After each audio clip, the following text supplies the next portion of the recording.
সম্মানিত সুধীমণ্ডলী, একজন ভদ্রমহিলা আমাদের কাছে এসেছেন। তার পিত্তথলি অপসারণ করা হয়েছে বেশ কয়েক বছর আগে।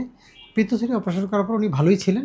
যদিও অনেকের পিত্তথলি অপসারণ করার পরে যেটি ল্যাপারোস্কোপির মাধ্যমে অথবা ওপেন অপারেশন যেভাবেই করা হোক, পিত্তথলি অপসারণ করার পরে অনেকের দেখা যায় যে একটু খাবার ইনটলারেন্স ডেভেলপ করে বা খাবার হজমে অনেকে অসুবিধার কথা বলেন।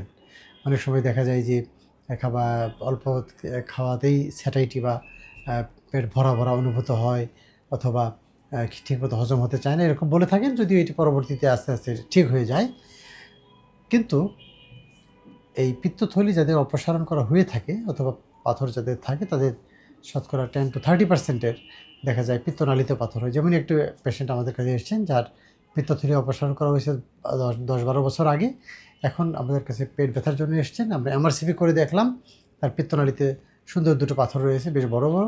সেই পাথরগুলি আমরা ইআরসিবির মাধ্যমে বা এন্ডোস্কোপিক রেট্রোগ্রেড কোলেনজিওপ্যানক্রিয়াটোগ্রাফি এর মাধ্যমে পেট না কেটে অপসারণ করার সিদ্ধান্ত নিই, এবং ইআরসিপির মাধ্যমে পিত্তনালীর মাথা কেটে অর্থাৎ প্যাপিলোটমি করে পিত্তনালীর মাথাটি বড় করে পাথরগুলি বের করে নিয়ে আসলাম, এবং এতে ওনার এই রোগের পরিসমাপ্তি ঘটলো, অর্থাৎ পুরোপুরি সুস্থ হয়ে গেলেন।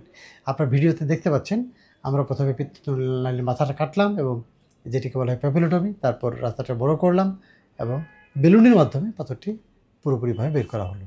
ধন্যবাদ সবাইকে আমাদের সাথে থাকার জন্য।